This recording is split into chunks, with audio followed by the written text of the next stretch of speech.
नमस्कार, मैं हूं आपके साथ श्वेता झा। स्वागत है आपका न्यूज पथ में। राह जिंदगी की हो या खबरों की, उसमें कई मोड़ होते हैं, कई रफ्तार होती है, कई पड़ाव होते हैं। देश और दुनिया से जुड़ी पॉजिटिव खबरों के साथ आपको लिए चलेंगे न्यूज पथ पर। लेकिन शिरडी के साईं मंदिर में एक बार फिर दिखी अनोखी आस्था। दुबई के एक भक्त ने अर्पित किए स्वर्ण अक्षरों में लिखा ओम साई राम। 1,56,00,000 रुपए बताई जा रही 3D स्वर्ण अक्षरों की कीमत।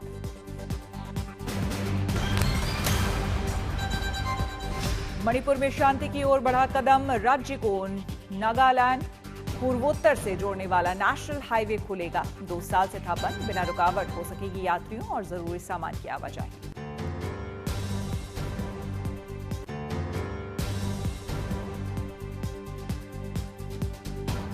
आइए शुरू करते हैं न्यूज पथ पर सफर और सबसे पहले आपको दिखाते हैं ऐसी तस्वीरें जिनका जिक्र सरेराह है। ये तस्वीरें सुर्खियों में भी है और सोशल मीडिया पर भी है। इनसे आपका बाखबर होना बेहद जरूरी है, क्योंकि चौराहे पर इन्हीं की चर्चा है। और चर्चा बद्रीनाथ धाम में धूमधाम से मनाए गए माता मूर्ति महोत्सव की भी है। देखिए,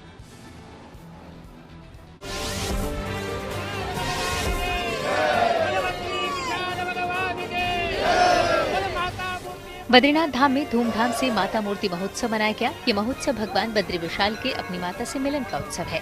ऐसे में आज सुबह करीब 9:30 बजे भगवान बद्री विशाल अपनी धाम से पालकी में सवार होकर अपनी माता से मिलने 3 किलोमीटर दूर माता मूर्ति मंदिर के लिए रवाना हुए।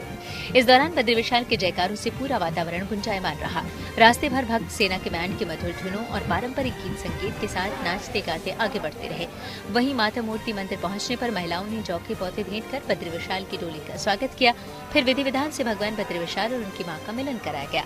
पूजा और भोग के बाद डोली बद्रीनाथ लौटी। पौराणिक मान्यता है कि भगवान विष्णु ने माता मूर्ति और धर्मराज के पुत्र के रूप में जन्म लिया था।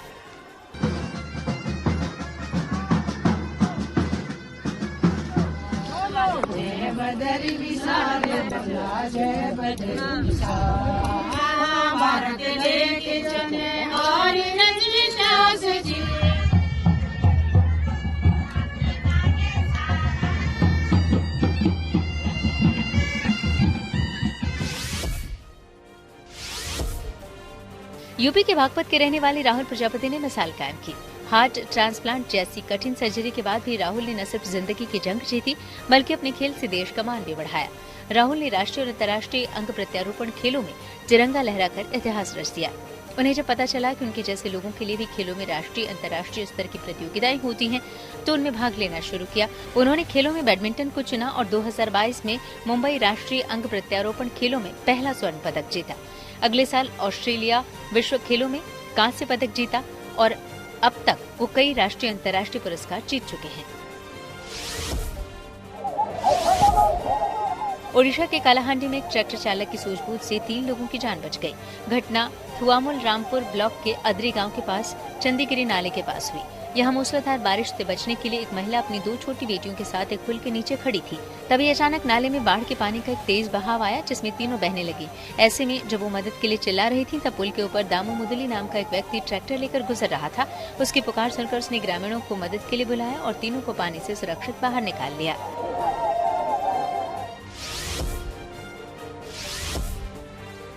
यूपी की बस्ती में एक अधिकारी अपने जीने के अंदाज को लेकर सुर्खियों में है। ये अधिकारी हैं विनोद सिंह, जो कि परशुरामपुर ब्लॉक में बतौर बीडीओ के पद पर तैनात हैं। कहने को अफसर है, लेकिन साथ ही ऐसे कि पूरा इलाका उनसे प्रभावित है। दरअसल ये एक आम मजदूरों की तरह खुद ईंट गारा भी कर लेते हैं, तो कभी फावड़ा उठाकर सफाई कर्मी की भूमिका में आ जाते हैं और मौका मिलने पर किसान की तरह चारा काटते हुए भी दिख जाते हैं। इसके अलावा वो अपने ब्लॉक की गौशालाओं में श्रमदान भी करते हैं और ये सारे काम ये अपने प्रशासनिक कामों के बाद मिले वक्त में करते हैं। जिला कलेक्टर रवीश कुमार गुप्ता ने भी उनके इस काम की तारीफ की।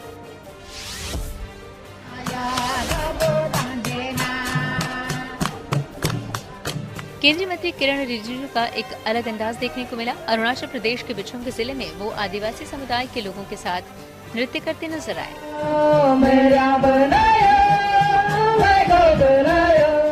केंद्रीय मंत्री ने खुद ये वीडियो सोशल मीडिया पर शेयर किया है।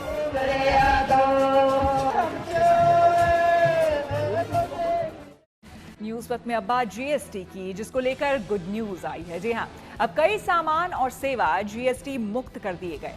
तो नए स्लैब से कई सामान सस्ते हो जाएंगे। जीएसटी में अब 4 की जगह 2 स्लैब ही कर दिए गए हैं, जिसमें टैक्स की घटी दर का आपको फायदा मिल पाएगा। इससे आप पहले के मुकाबले सस्ते दाम पर रोजमर्रा की चीजों से लेकर इलेक्ट्रॉनिक्स आइटम और छोटी कार तक की खरीदारी कर पाएंगे। जीएसटी के नए स्लैब नवरात्रि के पहले दिन यानी कि 22 सितंबर से लागू होंगे। खास बात यह है कि अब व्यक्तिगत इंश्योरेंस को जीएसटी फ्री कर दिया गया है। जीएसटी में बदलाव को मिडिल क्लास के लिए बड़ी सौगात के तौर पर देखा जा रहा है।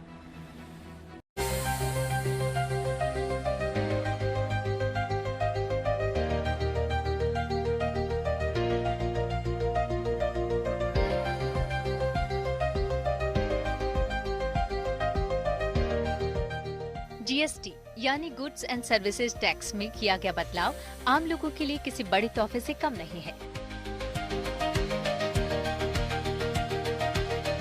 जीएसटी में बदलाव से छोटे बड़े सभी तरह के सामान सस्ते होने से लेकर कई सेवाओं में मिलने वाली राहत लोगों के लिए वो गुड न्यूज है जिसका लंबे समय से इंतजार हो रहा था। पिछले 8 साल से हमने जीएसटी का बहुत बड़ा रिफॉर्म किया।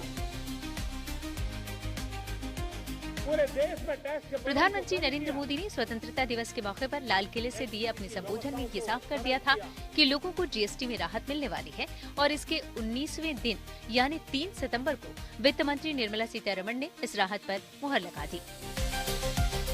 वित्त मंत्री ने जीएसटी काउंसिल की 56वीं बैठक में लिए गए फैसलों की जानकारी दी, जिसके मुताबिक जीएसटी के सिर्फ 2 स्लैब 5 और 18% ही होंगे, जबकि पहले 5, 12, 18 और 28% के स्लैब थे। यानी अब 12 और 28% के स्लैब को खत्म कर दिया गया है। नए स्लैब 22 सितंबर को नवरात्रि के पहले दिन से लागू होंगे। इससे साबुन, शैम्पू से लेकर एसी, कार तक जो आम जरूरत की चीजें हैं वो सस्ती हो जाएंगी। यही नहीं, कई फूड आइटम से लेकर इंश्योरेंस जीएसटी फ्री हो जाएगी, जिसका सीधा फायदा लोगों को मिलेगा।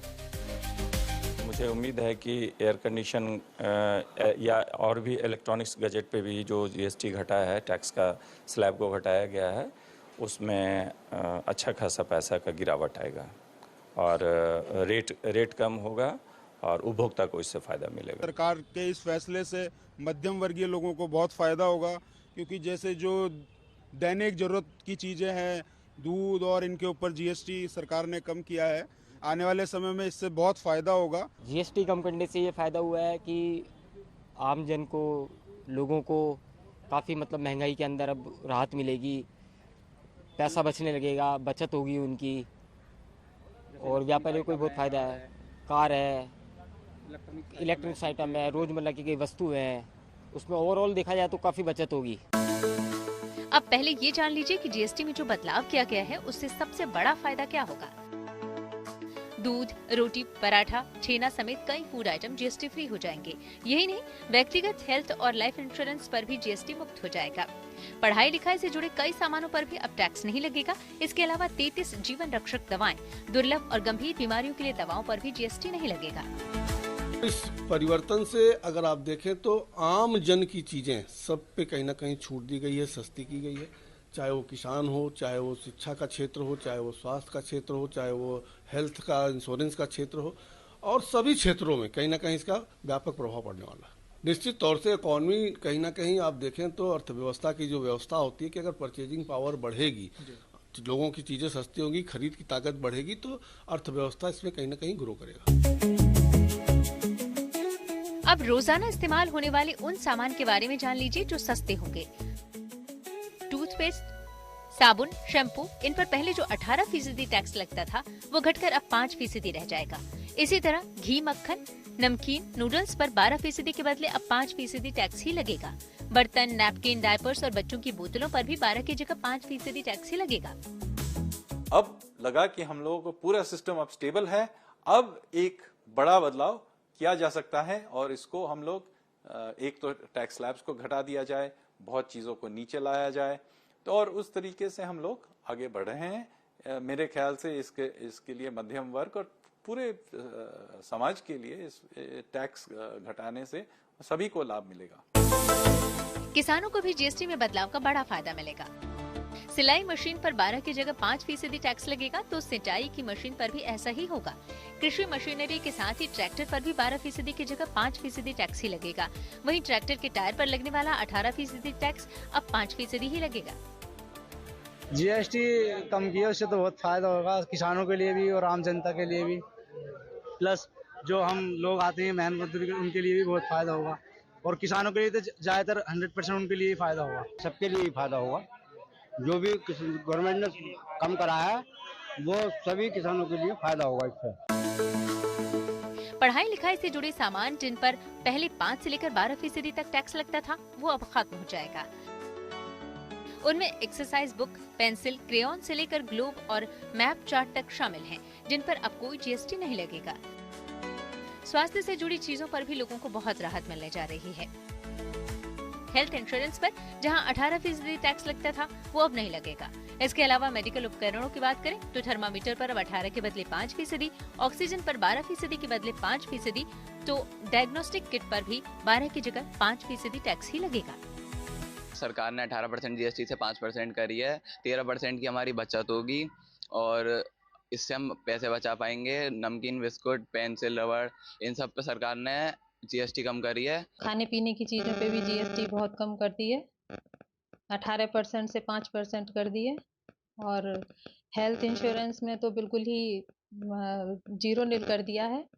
अभी तक हम जैसे 20,000 का हेल्थ इंश्योरेंस कराते थे तो उसमें 3600 रुपये में जीएसटी देनी पड़ती थी। अब हमें कुछ भी नहीं देना होगा।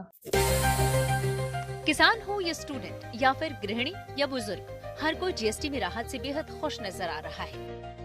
एक आम आदमी के लिए जो चीजें हैं, जैसे कि इंश्योरेंस में से, हेल्थ केयर में से, लाइफ में से, उसमें से जो जीएसटी की कटौती हो गई है, तो ये बड़ा ही सराहनीय कदम है। That shows the intent. See, initial first step जो है तो वो अभी और भी इसको ये राह पे हम निकले हैं कि आगे चल के और भी इसमें रिफॉर्म्स आएंगे और भी रैशनलाइजेशन और ईज ऑफ बिजनेस देखा जाएगा। आम आदमी के लिए कैसे थिंग्स बिकम इजी। जीएसटी में बदलाव से बाइक या छोटी कार खरीदने वालों को भी अब बचत होगी। आम बाइक की खरीद पर 28% की जगह अब सिर्फ 18% टैक्स देना होगा, तो छोटी कार पर भी ऐसा ही फायदा मिलेगा, लेकिन लग्जरी कारों पर ज्यादा टैक्स लगेगा। 22 सितंबर ये वो दिन है जिसके बाद आपको नजर आएगा कि किस तरीके से जो 2 जीएसटी के स्लैब लगाए गए हैं वो लागू हो जाएंगे। सरकार का मानना है कि जो आम जीवन के अंदर जो चीज़ों का इस्तेमाल किया जाता है उनमें बहुत तेजी के अंदर गिरावट आएगी। जो गाड़ियां हैं 1500 सीसी से कम, उनके अंदर भी जीएसटी का जो रेट है उसको कम किया गया है। लेकिन दूसरे स्तर पर 40% जो हाई एंड कार्स हैं उनके ऊपर 40% जीएसटी लगाया गया है। सरकार का मानना है कि इससे जो कॉम्पेंसेशन की बात की जा रही है, कई सारी जो विपक्षी रूल स्टेट्स हैं उनका कहना है कि कॉम्पेंसेशन लॉस होगा, और सरकार का मानना है कि वो कॉम्पेंसेशन लॉस जितनी जल्दी हो सके उतनी जल्दी पूरा किया जाएगा। हालांकि लग्जरी आइटम के साथ ही तंबाकू उत्पाद पर अब 40% तक टैक्स देना होगा, लेकिन घर के लिए जरूरी सामान की खरीद पर भी अब लोगों को राहत मिलेगी। मसलन टीवी, एयर कंडीशनर से लेकर वॉशिंग मशीन तक पर अब 28 के बदले 18% टैक्स ही देना होगा। ट्रैक्टर से लेके कुछ और food products, process food products, सब में जीएसटी रेट कम हुआ है या एलिमिनेट हो गया है। अब उससे आम आदमी का कंजम्पशन बढ़ेगा। कंजम्पशन नहीं बढ़ेगा उन खाने की चीज़ों का, तो उनके हाथ में ज़्यादा पैसा आएगा कि वो और चीज़ें खरीद सके। तो ओवरऑल कुछ कंज्यूमर गुड्स में भी, एसीज़ वगैरह में भी जैसे जीएसटी रेट कम किया गया है। तो ये बहुत क्लियर है कि ये कम करने से हमारा उत्पादन बढ़ेगा, इंडस्ट्री की कैपेसिटी यूटिलाइजेशन बढ़ेगी। कैपेसिटी यूटिलाइजेशन बढ़ेगी तो निवेश भी बढ़ेगा। अगेन निवेश बढ़ेगा तो हमारी इकोनॉमी कंपैरेटिव होगी। जीएसटी में बदलाव का हर तरफ से स्वागत किया जा रहा है। Now with the festival season, Deepavali and all coming up, I think there's going to be a lot of interest and a lot of increase in business, which will really help the industry now. यहाँ ये भी बता दें कि पान मसाला और तंबाकू वाले सामान पर 40% की जीएसटी दर अभी लागू नहीं होगी, लेकिन तंबाकू उत्पादों के अलावा दूसरे लग्जरी आइटम पर 40% का टैक्स लगाने का मकसद इनके इस्तेमाल को कम करने पर जोर देना है। दिल्ली से पीयूष मिश्रा और ऐश्वर्या पालीवाल के साथ bureau report, good news today. CM Yogi ने गोरखपुर को कई विकास योजनाओं की सौगात दिया। ये सीधे चलते हैं न्यूज एक्सप्रेसवे पर, जहां देश भर की कुछ और जरूरी खबरें कर रही हैं आपका इंतजार। केंद्रीय कृषि मंत्री शिवराज सिंह चौहान पंजाब में बाढ़ से हुए नुकसान का जायजा लेने के लिए पहुंचे। कृषि मंत्री ने अमृतसर के अलावा कपूरथला और गुरदासपुर जिलों का भी दौरा किया। गुरदासपुर में वे ट्रैक्टर से बाढ़ प्रभावित इलाके में पहुंचे। पानी में चलकर उन्होंने बाढ़ की वजह से फसलों को हुए नुकसान का जायजा लिया। कृषि मंत्री ने बाढ़ प्रभावित किसानों से मुलाकात की और उनकी समस्याओं को सुना। शिवराज सिंह चौहान ने कहा कि केंद्र सरकार हालात पर लगातार नजर रख रही है। राज्य सरकार के साथ मिलकर हर संभव मदद की जाएगी। दिल्ली के लोगों के लिए आज दिन में राहत वाली खबर है। यमुना का जलस्तर कम होकर 207.45 मीटर पर पहुंच गया। इस बीच एक गाय को यमुना से रेस्क्यू किया गया। जिन जानवरों का रेस्क्यू किया जाता है उन्हें लोहे के पुराने पुल पर रखा जाता है। दिल्ली पुलिस ने लोगों की सुरक्षा को ध्यान में रखते हुए पुराने वजीराबाद पुल पर गाड़ियों की आवाजाही पर रोक लगा दी है। दिल्ली ट्रैफिक पुलिस ने एडवाइजरी जारी की है, जिसमें यात्रियों से प्रभावित रास्तों से बचने, सड़क किनारे वाहन खड़ा नहीं करने और यात्रा से पहले योजना बनाने की अपील की गई है। एडवाइजरी में मुकरबा चौक, ISBT और तिमारपुर रोड की ओर जाने वालों के लिए सिग्नेचर ब्रिज का इस्तेमाल करने की अपील की है। यूपी के मुख्यमंत्री योगी आदित्यनाथ ने आज गोरखपुर को कई विकास योजनाओं की सौगात दी। गोरखपुर इंडस्ट्रियल डेवलपमेंट अथॉरिटी के सेक्टर 27 में सीएम योगी ने मल्टीनेशनल कंपनी कोका कोला के अमृत बॉटलर्स की बॉटलिंग प्लांट की स्थापना के लिए भूमि पूजन किया। 40 एकड़ क्षेत्रफल में बॉटलिंग प्लांट की इस परियोजना में 700 करोड़ रुपए के निवेश से करीब 1200 लोगों को रोजगार मिल सकेगा। पहले चरण में यहां 3000 बोतल प्रतिदिन की उत्पादन क्षमता का प्लांट लगाया जाएगा।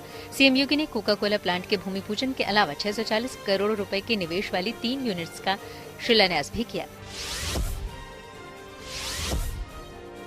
शिक्षा मंत्रालय ने आज NIRF रैंकिंग 2025 की लिस्ट जारी की। ओवरऑल टॉप 10 संस्थानों में IIT मद्रास ने फिर पहला स्थान हासिल किया है। IIT मद्रास को लगातार 10वें साल इंजीनियरिंग श्रेणी में लगातार 7वें साल ओवरऑल कैटेगरी में पहला स्थान मिला है। ओवरऑल टॉप संस्थानों में दूसरे नंबर पर Indian institute of science Bengaluru है, तीसरे नंबर पर IIT बॉम्बे, चौथे नंबर पर IIT दिल्ली, 5वें नंबर पर IIT कानपुर है। उसके बाद IIT खड़गपुर और IIT रुड़की का नाम है। रैंकिंग में दिल्ली एम्स 8वें नंबर पर है, JNU को 9वां और वाराणसी की बनारस हिंदू यूनिवर्सिटी ने 10वां स्थान हासिल किया है। वहीं बेस्ट कॉलेज की लिस्ट में दिल्ली यूनिवर्सिटी ने बाजी मारी है। इस लिस्ट में पहला नाम DU के हिंदू कॉलेज का है, वहीं दूसरे स्थान पर मिरांडा हाउस है।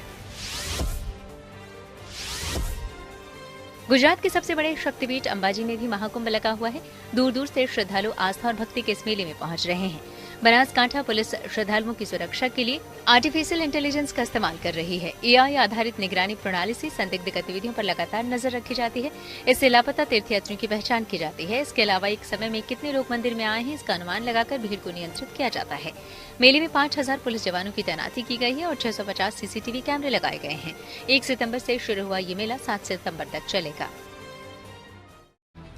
न्यूज पथ में अब आपको दिखाते हैं मुंबई समेत पूरे महाराष्ट्र के गणेशोत्सव के रंग। जी हाँ, अलग अलग थीम पर बने पंडालों में कहीं इको फ्रेंडली तो कहीं वीर योद्धा के रूप में बप्पा विराजे हुए हैं। अब वो घड़ी भी करीब आती जा रही है जब बप्पा को विदाई दी जाएगी।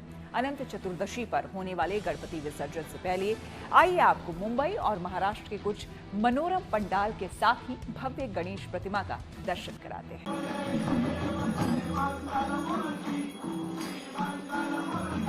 मुंबई समेत पूरे महाराष्ट्र में गणेशोत्सव के दिव्य रंग बिखरे हुए हैं।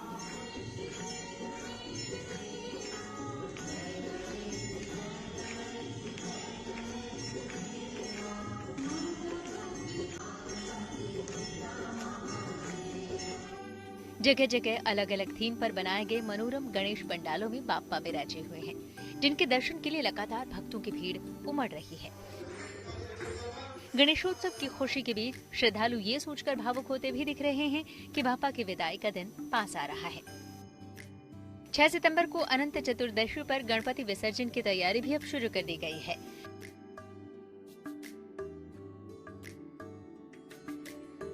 अंधेरी के राजा के दरबार को इस बार एक विशेष थीम पर सजाया गया है। यहाँ गुजरात के सारंगपुर के हनुमान मंदिर के थीम पर पंडाल का निर्माण किया गया है, जहाँ बाप्पा शान से विराजे हुए हैं। सिर्फ हम ही नहीं बल्कि ढेरों की तादाद में श्रद्धालु भी अंधेरी के राजा के दरबार में पहुंचे हुए हैं। जहां भी आपकी नजरें जाएं, ऊंची ऊंची दीवारें, पूरी तरह से मंदिर के नज़ारे देखने को मिल रहे हैं। आपको बताएं कि गुजरात के सारंगपुर का थीम यहां पर बनाया गया। हर साल इसी तरह की थीम के लिए बहुत ज़्यादा प्रसिद्ध है ये मंडल। हनुमान मंदिर है सारंगपुर की, वो यहाँ बनाया गया है। उसे भी लोग देख करके बहुत ज़्यादा खुश हैं। बड़े बड़े झूमर जैसे कि दरबारों में देखे जाते हैं वैसे यहाँ पर लगाए गए हैं और इस मंदिर परिसर के बाहर लगभग 32 फीट के हनुमान जी को भी विराजमान किया गया है। न केवल लोग यहाँ पर आकर के दर्शन करते हैं बल्कि दर्शन करने के बाद बकायदा जो है अस्थीले से यहाँ पर बैठते हैं और बप्पा से जो कुछ है मांगते। देखिए छोटे छोटे बच्चे कितने प्यार से यहाँ बैठे हुए हैं। तो इस तरह से ये दृश्य फिलहाल अंधेरी के राजा का है।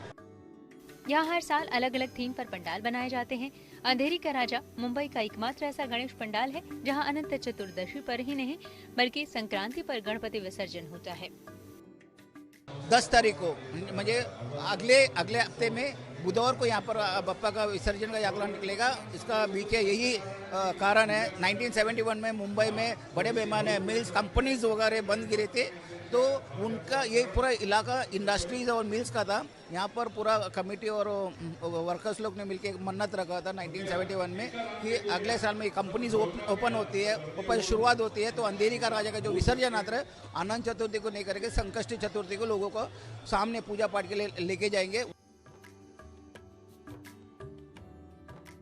घाटकोपर में अखिल भट्टवाड़ी सार्वजनिक गणेशोत्सव मंडल ने इस बार पंडाल में गणपति की विशेष प्रतिमा की स्थापना की है। यहाँ कागज से भगवान गणेश की 10 फीट ऊंची इको फ्रेंडली मूर्ति बनाई गई है। ये गणेश मंडल इस बार अपनी स्थापना का 57वां साल मना रहा है। तस्वीरों के माध्यम से दिखाना चाहते हैं किस तरीके से श्रद्धालु जो हैं वो गणपति बप्पा के समक्ष सुबह सुबह पहुंचे हुए हैं और आरती अर्चना पूजा हो रही है। ये बप्पा इसलिए बहुत ज़्यादा प्रसिद्ध हैं क्योंकि पर्यावरण पूरक हैं, यानी कि कागज़ के बनाए हुए ये बप्पा हैं और पास में ही एक कृत्रिम तालाब भी बनाया गया है जहां बप्पा का विसर्जन कर दिया जाएगा। पर्यावरण समर्थक ये मंडल है, हर बार इस तरह के चलचित्र के लिए बहुत ज़्यादा प्रसिद्ध हैं। स्पेशली श्री स्वामी समर्थ जी की प्रतिमा यहाँ पर लगाई गई है। इन्हें गुरु माना जाता है, भगवान के द्वारा इन्हें पूजा जाता है और मूर्तियां यहाँ रखी हुई हैं। 3 मिनट का संवाद होता है जिसमें साफ तौर से बस ये बताया जा रहा है कि कितना ज़्यादा ज़रूरी है पेड़ लगाना और धरती को प्रदूषित होकर बचाना। मुंबई पुलिस द्वारा भी यहाँ पर संदेश के लिए पोस्टर्स बैनर्स लगाए गए हैं। आप देख सकते हैं इंश्योरेंस के नाम पर जिस किसी को फ्रॉड के लिए कॉल आता है उन्हें रोकने के लिए पुलिस ने एक कटआउट यहाँ भी लगा रखे हैं। इसके अलावा आप इस तरफ भी देखेंगे स्टे सिक्योर ऑनलाइन, यहाँ पर भी फ्रॉड न हो सके इस बात का भी पूरा ख्याल रखा गया है। अब आप तेजुकाया का राजा का दरबार देखिए जहाँ बाप्पा वीर योद्धा के रूप में विराजे हुए हैं। सबसे पहले तस्वीरों के माध्यम से आप खुद भी बप्पा का दर्शन करें। वीर योद्धा के अवतार में इस समय बप्पा दिख रहे हैं और बहुत ही भव्य दृश्य इसे देखने को मिल रहा है और यही वजह है कि एक बड़ी संख्या में जो श्रद्धालु हैं, गणेश भक्त हैं, बप्पा का आशीर्वाद लेने आ रहे हैं।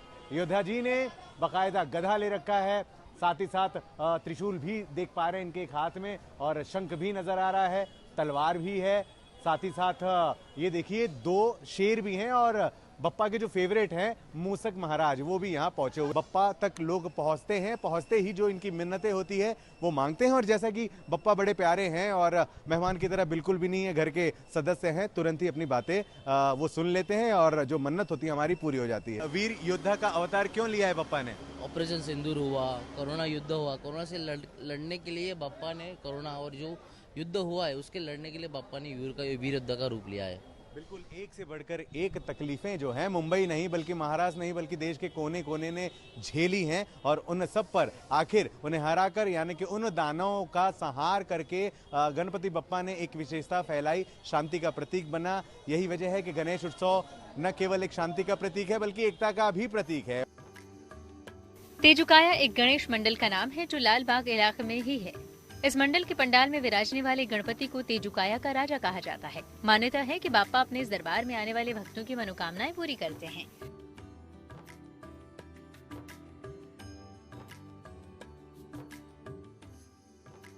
महाराष्ट्र में जगह जगह भव्य गणेश पंडाल के दर्शन हो रहे हैं। अमरावती के साइंस स्कूल मैदान में बना ये गणेश पंडाल आकर्षण का केंद्र बना हुआ है। यहाँ श्री रुक्मणी गणेश उत्सव मंडल ने गुजरात के मशहूर अक्षरधाम मंदिर की थीम पर पंडाल का निर्माण किया है। इस पंडाल में विराजित बाप्पा की प्रतिमा भी विशेष है। पुणे के दगड़ू सेठ हलवाई गणपति की तर्ज पर यह प्रतिमा बनाई गई है। यहाँ गणपति दर्शन के लिए हर दिन बड़ी संख्या में भक्त पहुंच रहे हैं। अकोला में विश्वकर्मा गणेश उत्सव मंडल ने इस बार अपने पंडाल को देशभक्ति की थीम पर सजाया है। यहाँ ऑपरेशन सिंदूर की झांकी दिखाई गई है। पंडाल में बनी ब्रह्मोस मिसाइल और BM-21 multi barrel rocket launcher की प्रतिकृति लोगों को खूब आकर्षित कर रही है। इस साल की ये थीम रखी है कि ये जो भारतीय सशस्त्र सेना ने इस बार जो शौर्य का पराक्रम शौर्य बताया, पाकिस्तान के कुछ हवाई अड्डे और उनके आतंकी ठिकानों पर हमला करके, जिसमें से अपना एक ब्रह्मोस मिसाइल है पीछे रखा हुआ। ये ब्रह्मोस मिसाइल से अपन ने पूरे उनके एयरपोर्ट उड़ाए और उनके आने वाले ड्रोन ये BM-21 ये multi barrel system rocket launcher ने इससे बस्ट किए, ऊपर से ऊपर आने वाले जो मार गिरा है, यही लोगों को दिखा रहा हूँ। बापा के प्रति अपार श्रद्धा हर धर्म के लोगों में देखी जा रही है। महाराष्ट्र के चंद्रपुर में हिंदू, मुस्लिम, सिख, बौद्ध से लेकर ईसाई समुदाय के लोग भी बापा की आरती में शामिल दिखे। इस सर्वधर्म आरती का आयोजन घुघुस इलाके के श्रीराम गणेश मंडल की ओर से किया गया। यहाँ गणेशोत्सव में पिछले 10 वर्ष से इस महाआरती का आयोजन होता आ रहा है। मुंबई से धर्मेंद्र दुबे, अमरावती से धनंजय सावले और चंद्रपुर से विकास राजूरकर के साथ bureau report, good news today. News पर आगे है धन बाजार, जहां शेयर बाजार से लेकर कारोबार तक की सभी अहम खबरें होती हैं, जिसका सीधा रिश्ता आपकी आमदनी आपकी जेब से होता है। तो तेज रफ्तार खबरों के बीच ये जरूरी खबरें छूट न जाए, इसलिए सीधे आपको लिए चलते हैं धन बाजार। शेयर बाजार में लगातार दूसरे दिन बढ़त देखी गई। गुरुवार को सेंसेक्स 150 अंक उछलकर 80,718 पर बंद हुआ। वहीं निफ्टी 19 अंकों पर चढ़ा, ये बढ़कर 24,734 पर पहुंच गया। सोने चांदी की कीमतों में गिरावट दर्ज की गई। गुरुवार को दिल्ली सराफा बाजार में सोना 1,000 रुपए गिरा। इसके साथ ही दिल्ली में 10 ग्राम सोने की कीमत घटकर 1,06,070 रुपए हो गई। वहीं चांदी में 500 रुपए की गिरावट दर्ज की गई। अब 1 किलो चांदी की कीमत घटकर 1,25,600 रुपए पर पहुंच गई। गुरुवार को डॉलर के मुकाबले रुपया फिसल गया। इसमें 12 पैसे की गिरावट आई। इस तरह 1 डॉलर के मुकाबले रुपए की कीमत 88 रुपए 14 पैसे हो गई। देश की सबसे बड़ी टेलीकॉम ऑपरेटर रिलायंस जियो दुनिया का सबसे बड़ा मोबाइल डेटा नेटवर्क बन गया है। इसके यूजर्स की संख्या 50 करोड़ के पार पहुंच गई है। यह आंकड़ा अमेरिका, यूनाइटेड किंगडम और फ्रांस की कुल आबादी करीब 48 करोड़ से भी ज्यादा है। 5 सितंबर को अपनी 9वीं एनिवर्सरी मनाने जा रही जियो ने इस मौके पर अपने यूजर्स के लिए कई शानदार ऑफर्स भी पेश किए हैं। के सफर में अब सोशल अड्डा का रुख करते हैं, जहां आज बात होगी स्मार्टफोन की। आज की डिजिटल दुनिया में लोग घंटों अपने मोबाइल फोन से चिपके रहते हैं, जिसकी वजह से तमाम तरह की शारीरिक और मानसिक समस्याएं हो रही हैं। इसी मुश्किल को देखते हुए जापान के टोयोआके शहर में मोबाइल यूज को लेकर एक प्रस्ताव पेश किया गया है। इस प्रस्ताव के तहत सभी निवासियों को प्रतिदिन अधिकतम 2 घंटे ही स्मार्टफोन इस्तेमाल करने की सलाह दी गई है।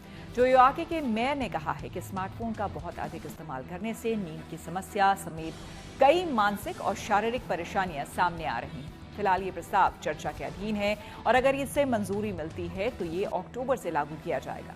दिशा निर्देशों के मुताबिक प्राइमरी स्कूल के छात्र और छोटे बच्चों को रात 9 बजे के बाद स्मार्टफोन और टैबलेट का उपयोग बंद करने की सलाह दी गई है। वहीं टीनेजर्स यानी कि किशोर और वयस्कों को रात 10 बजे के बाद डिवाइस का इस्तेमाल न करने की हिदायत दी गई है। हालांकि ये कोई बाध्यकारी नियम नहीं है, यानी कि अगर कोई इसे ना माने तो इसके खिलाफ कोई कार्रवाई नहीं की जाएगी। इसका मकसद सिर्फ लोगों को जागरूक करना है। जापान के टोयोआके शहर की आबादी करीब 70,000 है और प्रस्ताव के बाद केवल 4 दिनों में अधिकारियों को 83 फोन कॉल और 44 ईमेल पहुंच चुके हैं। इनमें से 80% लोगों ने इस नियम को व्यक्तिगत स्वतंत्रता पर हमला बताया, तो कुछ ने इसे बिल्कुल अव्यवहारिक करार दिया।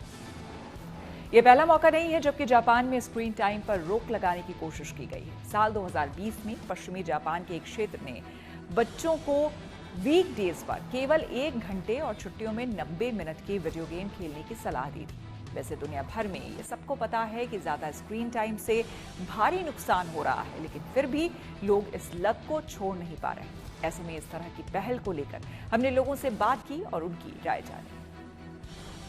हेल्थ इश्यूज़ में सुधार लाने बहुत ज़्यादा ज़रूरी है, क्योंकि आज के टाइम पर हमारी जो जनरेशन है, जो हमारी यूथ है, वो मोबाइल फ़ोन का इतना बुरी तरीके से यूज़ कर रही है। इनका 12-12 घंटे का स्क्रीन टाइम रहता है। इवन मोबाइल फ़ोन से रेडिएशन की प्रॉब्लम्स भी रहती है। साथ साथ आप पूरे दिन रील्स और यूट्यूब शॉर्ट्स को अगर स्क्रॉल करते रहोगे तो आपका जो प्रोडक्टिव टाइम है वो बहुत ज़्यादा वेस्ट हो रहा है। तो मुझे लगता है ये ज़रूर यहाँ पर इम्प्लीमेंट करना चाहिए। आई थिंक जो वहाँ पे इम्प्लीमेंट हुआ है वो बहुत नीडेड है। मतलब मुझे अभी नहीं पता कि कैसे वो काम में इफ़ेक्ट हो सकता है, बट अगर हम बैलेंस करें तो आई थिंक उसका हेल्थ पे बहुत अच्छा इफेक्ट होएगा। क्योंकि अगर आप मेरी भी बात करो, मैं सुबह उठते ही पहली चीज़ फ़ोन देखती हूँ, रात को सोते हुए भी पहली चीज़ फ़ोन, चाहे वो मैं काम का ही देख रही हूँ, बट फिर भी मेरे को ऐसा लगता है हमारी मेंटल हेल्थ स्पेशली इस जनरेशन की बहुत इफ़ेक्ट हो रही है बिकॉज ऑफ दिस। तो अगर ऐसा कुछ इम्प्लीमेंट होए, शायद थोड़ा डिफरेंट ट्वीक ओके, बट अगर सिमिलर कुछ हो तो हमारे लिए बहुत अच्छा होएगा। हाँ बिल्कुल, हेल्थ इश्यूज़ में फ़र्क आएगा। फ़ोन का इस्तेमाल करने से आंखें इतनी ख़राब हो रही हैं, सब कुछ ख़राब ही होता है। माइग्रेन कई लोगों को होने लग गए हैं। तो मुझे लगता है कि इंडिया में ऐसी इम्प्लीमेंट होएगी चीज़ तो फ़ायदा तो होगा, हेल्थ इश्यूज़ सुधरेंगे। भारत में फ़ोन वैसे भी कम यूज होना चाहिए, क्योंकि फ़ोन से बहुत सारे छोटे बच्चे जो है वो गेम खेलते हुए, फ्री फायर, पबजी वगैरह खेलते हुए बहुत सारे बच्चों का पढ़ाई नहीं कर पा रहे हैं, और बहुत से सारे बच्चे वो हो रहे बिगड़ रहे हैं इसके चक्कर में। फ़ोन के वजह से फ़ोन का इंडिया में थोड़ा सा कम यूज होना ही चाहिए, सही है इसके लिए। स्क्रीन टाइम से जुड़ी समस्या पर हमने आपको लोगों की राय दिखाई। अब आपको डिजिटल दुनिया में सलाह देने वाले AI चैटबॉट की भी राय दिखाते हैं। हमने अलग अलग AI चैटबॉट से पूछा कि लोगों की स्क्रीन टाइम की लत को कैसे कम किया जा सकता है। इसके जवाब में AI चैटबॉट ग्रॉक ने कहा कि डिवाइस पर स्क्रीन टाइम लिमिटेड सेट करें। अधिकांश स्मार्टफोन और ऐप्स में समय सीमा सेट करने की सुविधा होती है। दिन या फिर सप्ताह में कुछ घंटे या दिन स्क्रीन फ्री रखें, जैसे कि रात का खाना खाते समय फ़ोन ना इस्तेमाल करें। ग्रॉक ने सलाह दी कि स्क्रीन टाइम को हॉबीज जैसे पढ़ना, व्यायाम, पेंटिंग या दोस्तों परिवारों के साथ समय बिताने से बदलें। वहीं ChatGPT ने बताया कि डिजिटल डिवाइस का उपयोग हमारी दिनचर्या में गहराई से समा गया है। इसे कम करने के लिए व्यवहारिक और मानसिक दोनों स्तरों पर बदलाव जरूरी है। फ़ोन पर बार बार आने वाली नोटिफिकेशन ध्यान भटकाती है और लत को बढ़ाती है। इसके लिए गैर ज़रूरी ऐप्स की नोटिफिकेशन बंद करें और डू नॉट डिस्टर्ब मोड का इस्तेमाल करें। ChatGPT के मुताबिक बच्चे या फिर अन्य लोग अपने बड़ों की आदतों से सीखते हैं, इसलिए खुद स्क्रीन कम इस्तेमाल करें, दूसरों को इससे प्रेरित करें। वहीं गूगल के AI चैटबॉट जेमिनी ने कहा है कि सोने से 1 घंटा पहले और सुबह उठने के 1 घंटे बाद तक स्क्रीन का इस्तेमाल ना करने का नियम बनाएं। इससे आपकी नींद और सुबह की शुरुआत दोनों बेहतर होगी। इसके साथ ही जब आप काम कर रहे हैं, पढ़ रहे हैं या फिर परिवार के साथ हों तो फ़ोन को साइलेंट मोड पर रखें या दूर रख दें। जेमिनी ने बताया कि अपने दोस्तों को बताएं कि आप स्क्रीन टाइम कम करने की कोशिश कर रहे हैं। आप उनके साथ मिलकर ये कोशिश कर सकते हैं और एक दूसरे को मोटिवेट भी कर सकते हैं।